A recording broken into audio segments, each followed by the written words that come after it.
Terima kasih kalian sudah klik video ini. Bagi kalian yang ingin ikutan Cerberus Copy Trading, langsung saja klik link deskripsi yang ada di bawah ini dan langsung akan muncul tampilan seperti ini. Lalu silahkan kalian langsung klik daftar.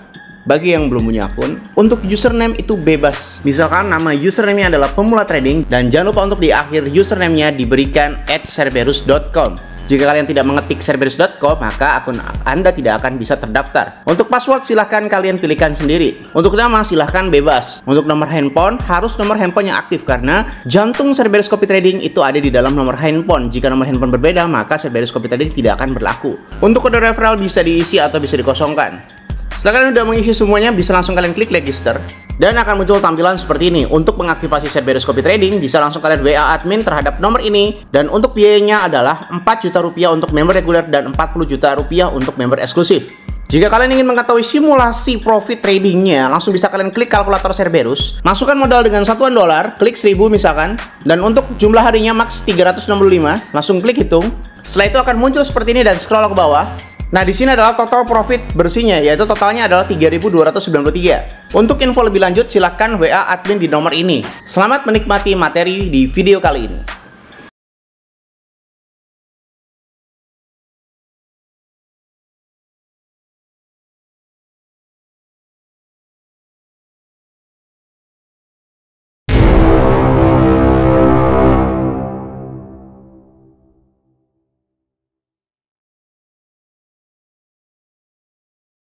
Salam traders, balik lagi sama saya Andi Firmansyah di channel ESG.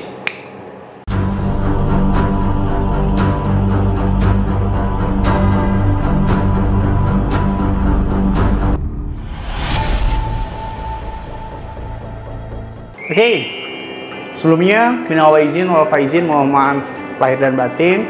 Maafkan saya kalau misalkan jika ada salah-salah kata, walaupun perkataan saya cukup kasar terdengar dan cukup sakit terdengar, percayalah itu semua realita. Oke, lanjut ya. Tiba-tiba Bitcoin down. Apakah kalian tahu Bitcoin down itu kenapa? Malah nih ya, terserah kalian mau bully saya atau kayak gimana. Menurut saya, Bitcoin ini down-nya telat. Saya cari sampai budek ya, cari sampai botak ini ya. Ini kita bicara soal malam kemarin ya, soal dia terjadi down dari area sekitar ini ya, dari jam 10-an, jam 11-an ya. Itu tidak ada berita yang cukup signifikan ya. Satu-satunya berita kenapa dia down itu adalah forecast CPA yang sudah keluar. Hasilnya memang minus. Cuma sepanjang sejarah nggak ada tuh forecast CPA langsung tiba-tiba down kayak gitu. Apalagi sedalam ini ya, dari 83.000 ke 77 ribuan. Itu kurang lebih sekitar 5.000 dolar atau kurang lebih sekitar 80 jutaan. Oke? Kalau kalian bilang, "Bang, ini efek tarif dagang Trump." Memang benar. Tapi kalian lupa bahwa tarif dagang itu diumumkan kemarin tanggal 2, sedangkan tanggal 2 itu tidak ada pergerakan yang cukup bisa berasa. Memang saham dunia ini turun semuanya, cuma memang saya melihat ada beberapa hal yang tidak kita pahami. Harusnya memang bersamaan ya. Turunnya Bitcoin itu harusnya bersamaan dari saham-saham dunia. Anehnya ini tiba-tiba turun waktu CPA itu berlangsung. Bukan CPA-nya ya, tapi forecast CPA-nya. Forecast CPA-nya udah keluar ini ya, hasilnya minus ya. Jadi Bitcoin bakalan dump di area di tanggal 10 itu kemungkinan bakal dump. Sekarang ini kurang lebih tanggal 7, 3 hari lagi ini bakal dump. Tetapi saya melihat ada sesuatu yang lain nih. Apakah ini dump beneran? Apakah memang secara fundamental? Ini tuh penurunannya bisa jadi udah ada efek CPA sebelumnya ya. Untuk perang dagangnya ya memang di area sini nih 88.000 sampai ke area segini memang udah gitu, dan efek forecast CPA-nya udah terjadi. Before CPA biasanya itu akan terjadi akumulatif yang cukup panjang di mana kita akan ngepump. Kita manfaatkan itu aja deh. Jadi saran saya di dalam video ini secara fundamental kita boleh ambil open posisi long di area 78.000 dan 77.000. Itu boleh kita ambil open posisi long. TP-nya sampai berapa bang? Kita coba lihat cek CoinGlass-nya ya. Menurut saya ya, secara fundamental itu memang kita harus diambil open posisi long di area 78.000, 77.000 ya. Ini saya dengungan awalnya. Cuma masalah TP-nya mari kita coba cek area CoinGlass terlebih dahulu ya. Coba kita cek secara universal fundamentalnya. Dollar index plus harusnya Bitcoin turun, dominance plus harusnya naik, exchange balance ini minus harusnya naik, fear and greed index ini minus harusnya turun. Turun, naik, naik, turun. Seimbang kan? Seimbang kan? Aneh kan? Ini kan memang harusnya mendominasi turun, tetapi fundamental CoinGlass mengatakan seimbang. Coba kita cek likuidasi datanya. Kira-kira untuk likuidasi, pergerakan secara mendadak kurang lebih 80 juta rupiah, ini berefek apa enggak nih? Wah, berefek. Nah, ini tandanya udah kenyang guys. tandanya udah kenyang. Ini terjadi likuidasi hingga mencapai 743 juta dalam satu malam. Oke, 743 juta ini mendominasi dari area kurang lebih 2 minggu sampai 3 minggu sebelumnya. Berarti ini tandanya sebenarnya udah kenyang. Nah, apakah bakal jadi reversal? Likuidasi chart ini mengatakan bahwasanya kita memang harus ambil open posisi long.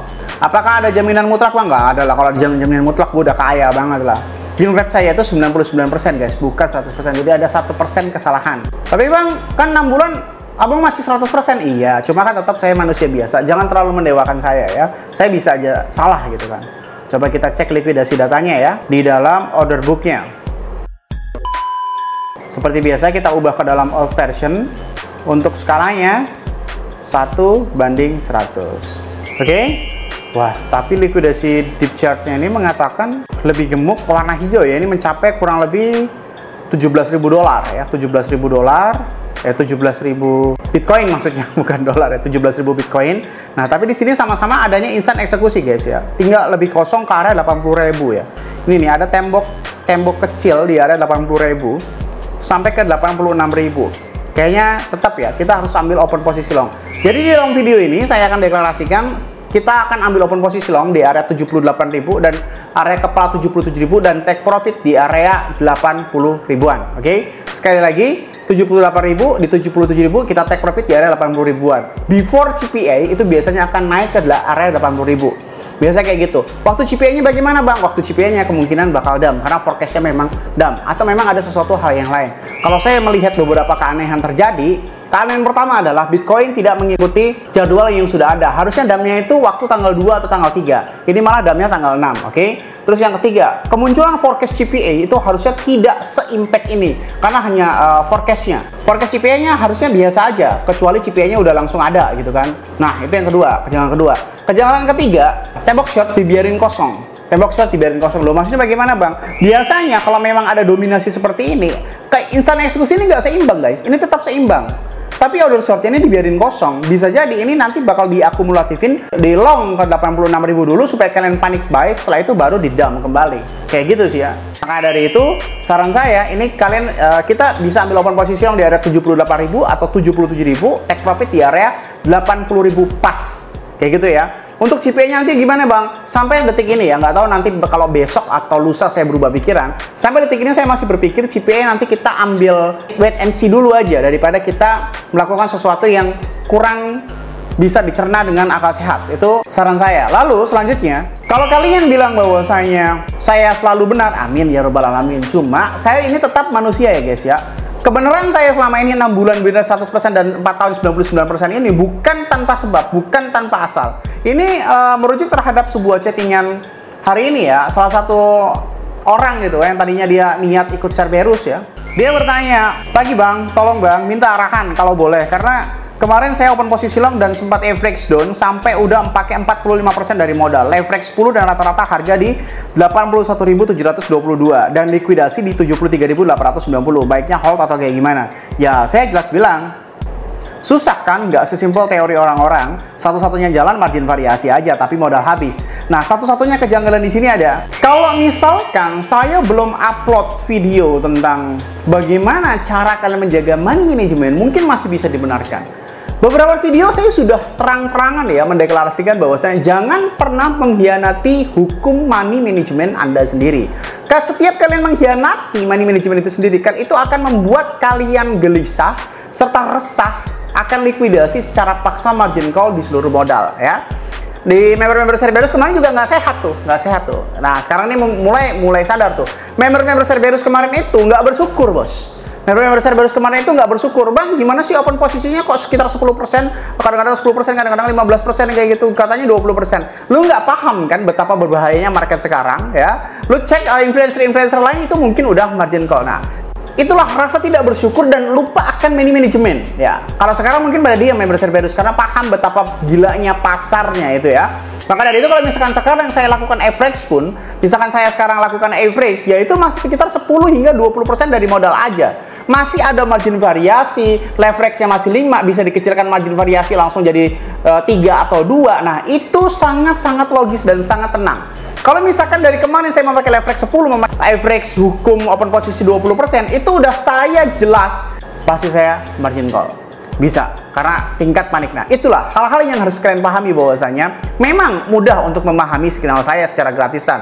Tapi ikut Cerberus, kalian akan paham betapa pentingnya hukum money management dalam memanajemen keuangan untuk meminimalisir tingkat resiko loss. Kalaupun kalian bisa sendiri, ya ujung-ujungnya kayak begini. Kalian tidak sabar untuk melakukan average down sehingga mengakibatkan beberapa pun posisi dari harga 81.000 ke 77.000 aja, ya, atau mungkin dia di atasnya, itu kan average-nya 81.000, ya mungkin dia open posisinya di area 82.000 atau 84.000. Nah, seharusnya sekalipun itu open posisi dari 84.000 ke 77.000, itu hanya menghabiskan kurang lebih sekitar 20% dari total modal. Harusnya kayak begitu. Sedangkan dia udah menghabiskan 45%. Sekalipun dia memakai margin variasi, leverage-nya itu masih cukup bahaya untuk market sekarang. Margin variasi itu leverage 5 kali lipat. 45% dikali 2, 90% dari total modal. 90% dari total modal Anda udah nggak bisa ngapa-ngapain, ya. Sekalipun itu nanti kegerus, Anda udah tidak bisa pakai mode cross, dimana ya itu akan memarginalkan, akan liquid semuanya. Nah, itulah kenapa Cerberus itu bisa semahal itu. Bukan hanya tentang open posisi dan close posisi.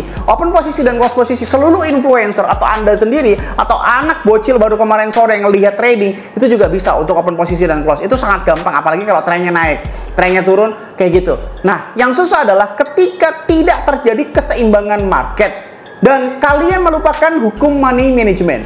Saya udah pernah bilang bahwasanya untuk teknik analytical, ya, itu cuma berpengaruh nggak lebih dari 20%, ya. 70% itu tentang psikologik, ya.